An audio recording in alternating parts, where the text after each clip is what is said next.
Hi. You might not know it to look at me, but I can run really, really fast.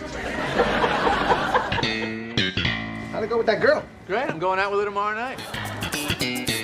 Hey, Jerry. Hey, Tim. What's up? Actually, I'm having dinner with a girl I met at your party. Mazel tov. Jerry? Hi. Kamala? Oh, yeah. Really? Yes, sir. Come on, our table's ready. So attractive one day, not attractive the next. Have you come across this? Yes, I am familiar with this syndrome. She's a two-face. Hey, Boy, am I glad to see you. you're expecting someone else? You never know. You know, you might have to have the tunnel. So, what do you feel like eating, Chinese or Italian?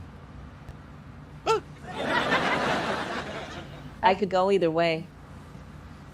You're telling me. Never fear, because the Greek is here.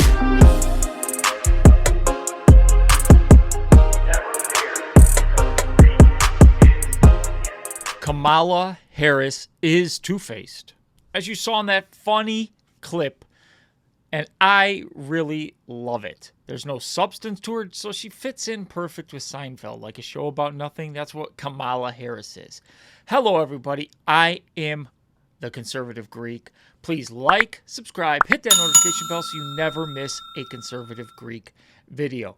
Today, we're going to be talking about how Kamala Harris is one and the same with Joe Biden.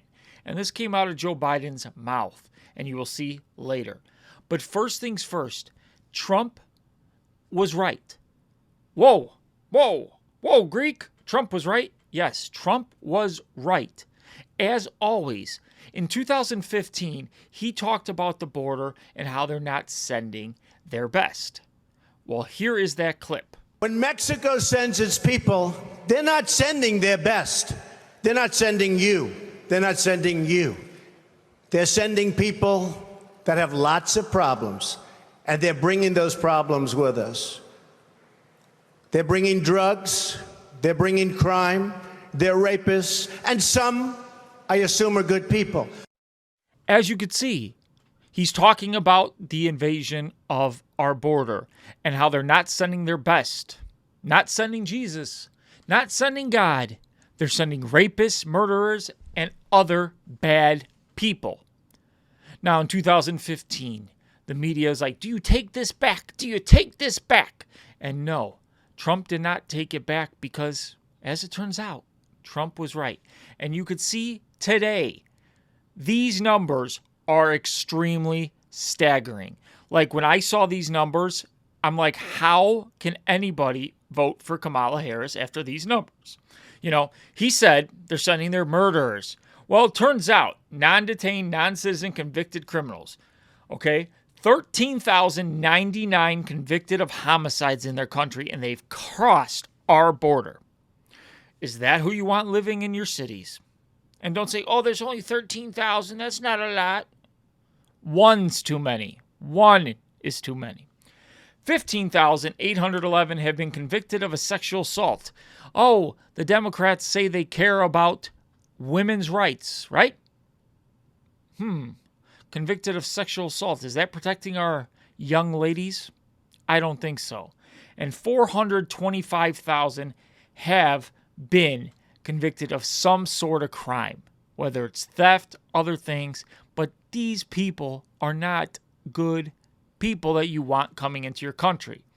Now, you could say, okay, Greek, this is like 450,000 out of like 10 million. That's a big number.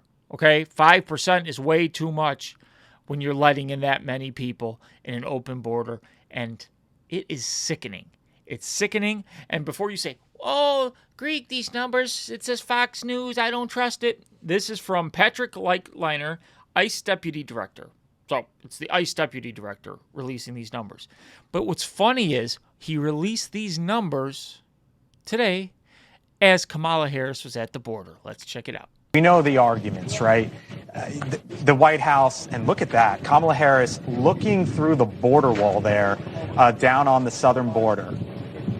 I don't know what specific agency she's with there, probably CBP, Customs and Border Protection.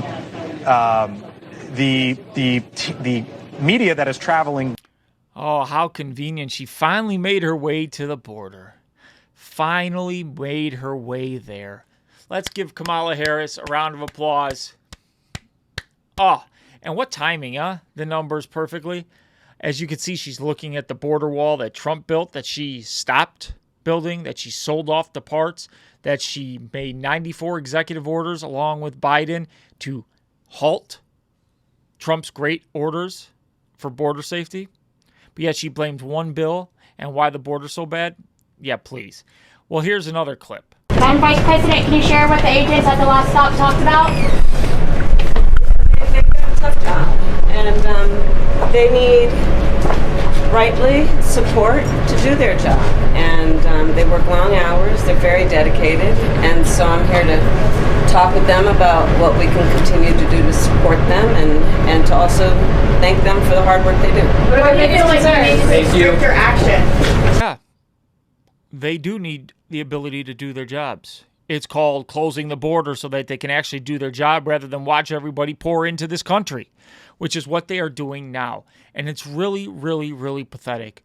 But right as I was about ready to make this video, Kamala just couldn't keep her mouth shut. So she had to say something after visiting the border. And this will disgust you. There are consequential issues at stake in this election. And one is the security of our border. The United States is a sovereign nation. And I believe we have a duty to set rules at our border and to enforce them. And I take that responsibility very seriously. She takes that responsibility very seriously. To enforce the border. I wonder what triggered this change in thought process. Could it be that she is losing in the polls? Could it be that Kamala has realized that Americans want a safe border? They want to be able to walk the streets knowing that they're not going to get attacked by a migrant, illegal alien. Could it be? I don't know. But this is sickening. Sickening. What she will do to try and win an election is so sick. If you care about the citizens, about the border, why aren't you doing it right this second? Go to your dead president, Biden, get him off the freaking beach and say, hey, let's close this border and sign an executive order. That can happen. But no. It is sickening to me. It is sickening. And, what's funny is Kamala, her campaign right now just keeps saying things that are like working well for Trump. And here's one of those things that she said just a few days ago. We just need to move past the failed policies that we have proven don't work. We have to get rid of the failed policies that's proven don't work. Thank you, Kamala. I'm sure Donald Trump approves of that message. Duh, your policies, you're with Joe Biden. If you don't agree on everything that he's doing, you can speak up. You can change things. Obviously, you're part of that administration. And don't say, I'm the vice president, and I know you're Democrats all say this. Well, the vice president can't really do anything. And while that may be true, you have the power to say things and go against. And first of all, what pisses me off the most is you have a president in Biden who is clearly not competent enough to be president. So if you were really a good vice president, you would use the 25th Amendment, get him out, and you could start doing this stuff right now if you really cared about this nation as you claim. But Joe Biden is also secretly throwing Kamala under the bus, as you can see here. And as vice president, there wasn't a single thing that I did that she couldn't do. Mm-hmm. And so I was able to delegate her responsibility on everything from foreign policy to domestic policy. There isn't a single thing that he did that she couldn't do, so he delegated foreign policy and domestic policy her way. So when she says, I'm not Joe Biden, his failed policies are not mine. Doesn't work with the Greek here. Doesn't fly. You are one and the same with Joe Biden. You are his failures, and, you know, you were the border czar. You can see how bad the border is. You don't need a border bill to fix that. That's just what they sell you as to why they couldn't do anything, and they blame it on Trump. Everything they blame on Trump is sickening. Trump's not the incumbent. You are, Kamala. So when you talk about the problem is you. And what I like best is I saw these two clips, and I'm going to play them both for you in a row, of kids. And when they ask kids about Kamala Harris, this is really good. What's the first word that pops into your head when you hear the name Kamala Harris? Liar. It'd be good for us to have a black woman as president for the first time in history. Yeah. But my vote's kind of still on Trump. Liar. That kid is amazing. That's natural. Kids give it to you straight. And I like the girl too. I like to see a black girl as a vice president, but I'm still riding with Trump, which shows you that she knows that this is not competent. But did you see the interviewer? Yeah, like trying to egg her on and try to like push her. No, kids don't fall for that. Kids are as real as they get. They tell you how it is. And that's what I like best about kids.